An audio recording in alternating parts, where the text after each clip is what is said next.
마지막 시험이기도 하고, 일단 요번 1학기 때 3학년 시험이 좀 많이 어려웠었습니다. 3학년 시험이 좀 많이 어려웠었습니다.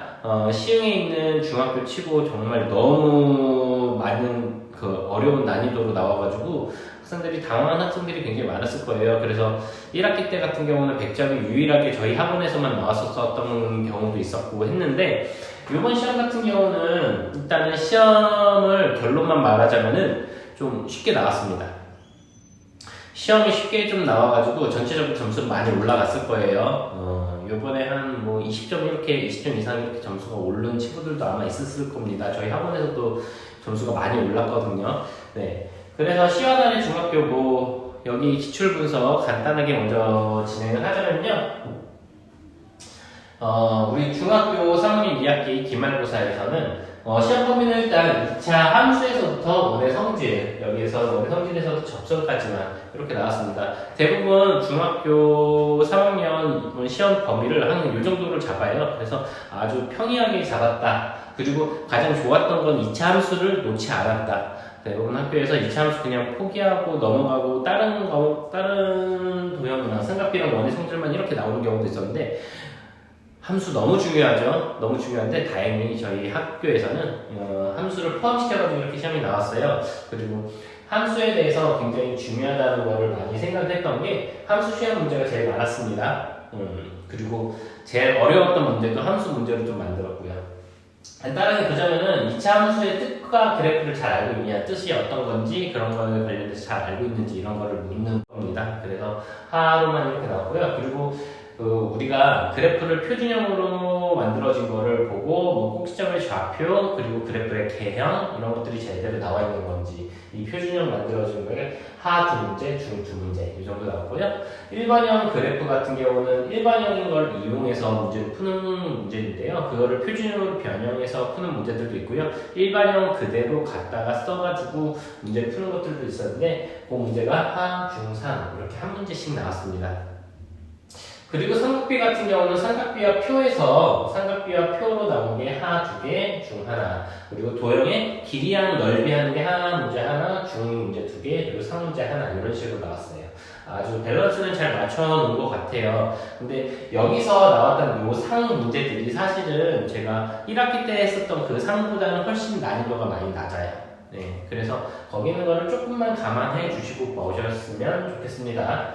자, 그리고 원의 성질 같은 경우는 현의 길이랑 수직 이등분선 같은 경우는 하나 두 문제 뭐 이렇게 접선은 이런 식으로 나와 있습니다. 자, 그래서 보통적으로 제가 2차 함수, 삼각비, 원의 성질 여기에서 상 문제는 하나씩 만들어냈다. 뭐 이 정도가 있고요. 그리고 전체적으로 봤을 때 난이도 분포를 봤을 때는 전체적으로 하 문제로 예전에보다 하 문제가 훨씬 더 많아졌습니다. 기본 개념을 정확하게 알고 있는지 이런 거랑 중 문제가 조금 늘었고요. 상 문제가 확 줄었어요. 상 문제가 전에 비해서는 훨씬 많이 줄어들었습니다.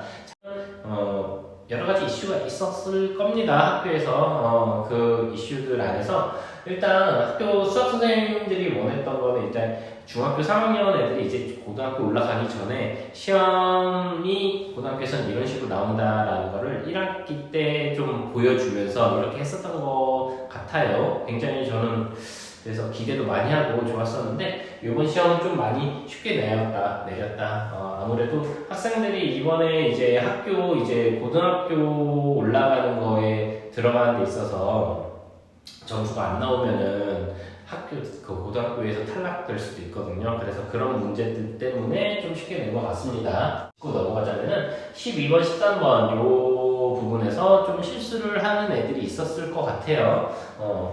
보니까 여기 내용들 보니까 이제 삼각비에 관한 각이 변환돼가지고 그 각이 변환됐을 때 다른 곳에서도 그 비율 그대로 가져갈 수 있다는 거, 이거를 설명할 수 있는지 그런 거 관련된 거랑, 그리고 4분원, 학생들이 4분원을 좀 어려워하죠. 4분원이 왜 그렇게 되는지, 분모를 1로 만들었을 때 그 값이 가져가는 것이 사인의 값, 코사인의 값, 탄젠트의 값 이런 것들이 들어가는 거, 그런 걸 정확하게 변환하는 걸 알고 있는지 이런 거에 관련된 내용이 있었고요.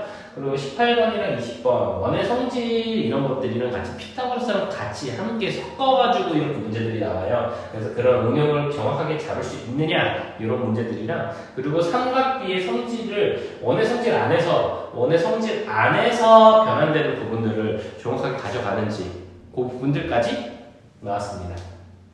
자, 마지막으로 24번이 그나마 좀 제일 어려웠을 거예요. 이차 함수에서 도형 좌표를 제대로 이해하고 있는지, 그 좌표들이 이루어지는 관계 같은 게 정확하게 어떻게 되는 건지, 그리고 일반형인 거를 뭐 표준형으로 꼭지점의 좌표가 어디가 가장 아래로 있었을 때 그 값을 정확하게 알고 있는지, 이런 것들을 이용해서 문제를 풀 수 있게끔 만들어졌습니다. 실질적으로는 이런 것들을 푸는 방법을 잘 모르면은 대입을 해서 하나씩 풀어야 되는 문제들이 나왔었거든요. 어쨌든 여기까지 이렇게 주요 문항 번호까지 이렇게 봤습니다.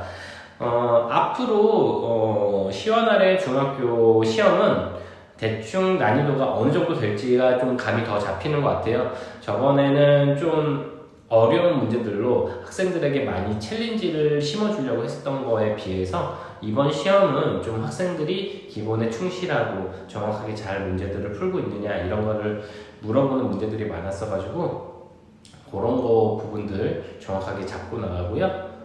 그것들에 더 나아가서 우리가 고등학교에서는 어떤 것들을 배우는지, 앞으로 중학교 3학년은 학생들 시간이 좀 있죠. 겨울 시간 동안 열심히 공부했으면 좋겠습니다. 감사합니다.